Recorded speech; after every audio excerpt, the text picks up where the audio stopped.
ஒரு அழகான மாலை பொழுதுல ஜூசூவும் மிமியும் ஜாலியா விளையாடிக்கிட்டு இருக்காங்க. என்ன இது இவ்வளவு இரைச்சலா இருக்கு?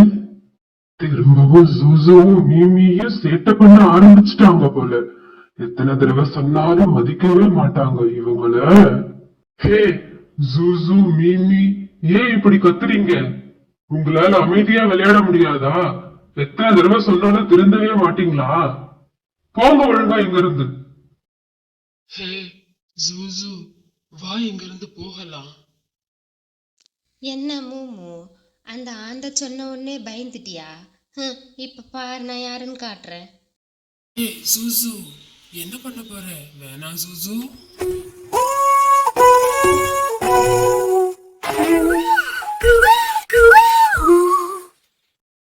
நான் அத்தனை தடவை எடுத்து சொல்லியும் இந்த ஜுசுவும் மூமுவும் என் பேச்ச கொஞ்சம் கூட மதிக்கல. இன்னைக்கு அவங்களுக்கு சரியான பாடத்தை போடலனா என் பேரு சில்லி இல்ல.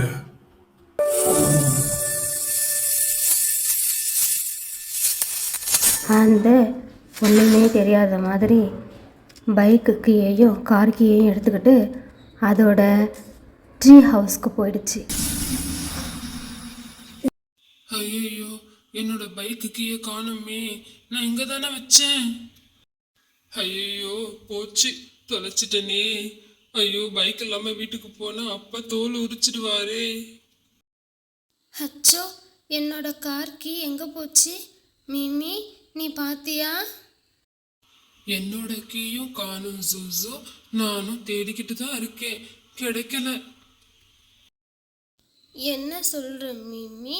உன்னோடதோ என்னோடதோ எப்படி ஒரே நேரத்துல காணா போகும்? தெரியல ஜூசு, இப்ப என்ன பண்றது? நேரம் வேற ஆகுது, வீட்டுல வேற தேடுவாங்களே.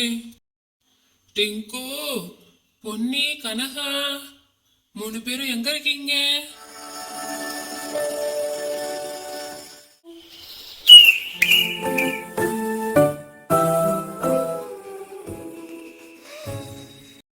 அப்பாடா, ஒரு வழியா 3 பேர் வந்துட்டீங்க. ஹே மிமி, ஜூசு, 2 பேரும் ஏன் இவ்வளவு சோகமா இருக்கீங்க? டிக்கு, நாங்க எங்களோட பைக்கு கீயையும் கார் கீயையும் தொலைச்சிட்டோம். பொன்னி, கனகா, டிக்கு, நீங்க 3 பேரும் ப்ளீஸ் எனக்கு ஹெல்ப் பண்ணுவீங்களா? கவலைப்படாத மிமி, கண்டிப்பா கண்டுபிடிச்சிடலாம்.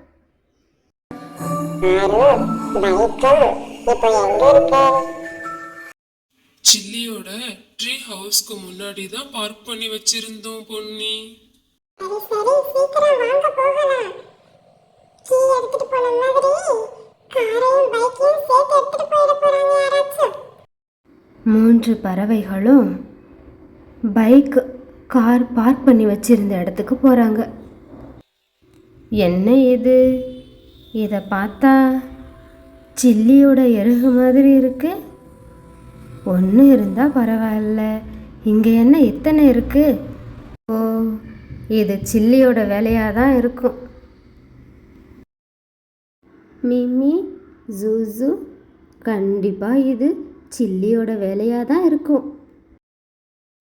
ஒன்றும் கவலைப்படாதீங்க, எப்படியாவது உங்கள் கீயை கண்டுபிடிச்சி கொடுத்துடுறோம்.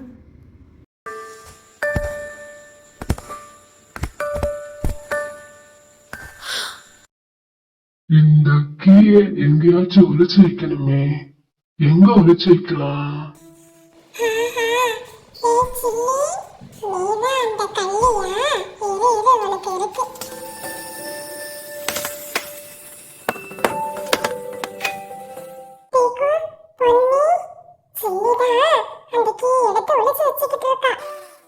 நான் அப்பாவே சந்தேகப்பட்டேன், இது சில்லி வேலையாதான் இருக்குன்னு.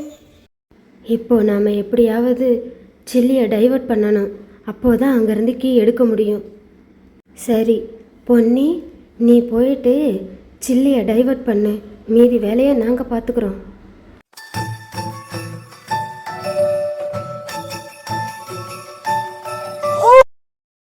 ஹே பொன்னி, இங்க என்ன பண்ற? ஏன் இப்படி சத்தம் போட்டுக்கிட்டு இருக்க? சில்லி, இப்படியெல்லாம் நீ என்னோட கலைய அவமானப்படுத்தக்கூடாது. நான் எவ்வளவு அழகா வாசிச்சுக்கிட்டு இருக்கேன். சரி சரி, ஏதோ பண்ணு. ஆனா ஏன் இப்போ இங்க வந்திருக்கன்னு சொல்லு. என்ன சில்லி, இப்படி வேண்டா வெறுப்பா பேசுற? நான் உன்கிட்ட ஒரு ஹெல்ப் கேட்கலான்னு வந்தேன். எங்கள் பொன்னிக்குருவி சில்லியை டைவர்ட் பண்ணிட்டு இருக்க நேரம் அங்கே கனகா வேகமாக உள்ளே போயிட்டு பொட்டியை தூக்கிக்கிட்டு பறந்து போகிறா. அதை பார்த்த சில்லி கனகா பின்னாடியே போகுது. கனகா வேகமாக போய் டீக்குக்கிட்ட பொட்டியை கொடுத்துட்டு 2 பேரும் பறந்து போகிறாங்க.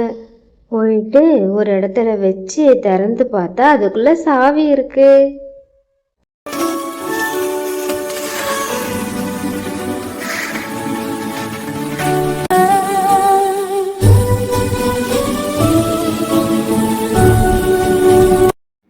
சாரி சில்லி, உன்னை தொல்லை பண்ணதுக்காக எங்களை மன்னிச்சிடு. இனிமே நாங்கள் அந்த தப்பை பண்ண மாட்டோம். தயவு செஞ்சு எங்களை மன்னிச்சிடு சில்லி. சாரி. மிமி, ஜூசு, என்னை மன்னிச்சிடுங்க. காடு அமைதியாக இருக்கணுன்றதுக்காக தான் நான் அப்படி பண்ணேன்.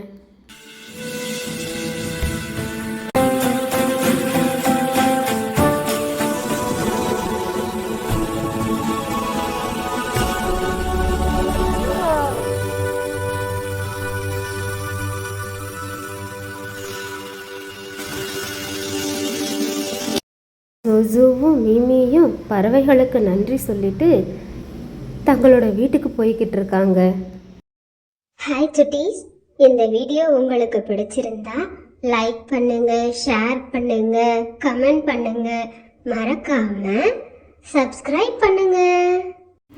வீடியோவை கடைசி வரைக்கும் பாருங்க சுட்டீஸ், அப்பதான் உங்களுக்கு பிடிக்கும். இன்னைக்கான விடுகதை என்னன்னா, கொதிக்கிற கிணத்துல குதிச்சு குண்டாகி வருவான் ஒருத்தன். அவன் யார்? விடை தெரிஞ்சா கமெண்ட் பண்ணுங்க. பை பை சுட்டீஸ். யார் சரியான விடையை சொல்கிறீங்களோ அவங்களுக்காக பரிசு தொகை காத்திருக்கு. திரும்பவும் அடுத்த வீடியோவில் பார்க்கலாம். By by Chutties.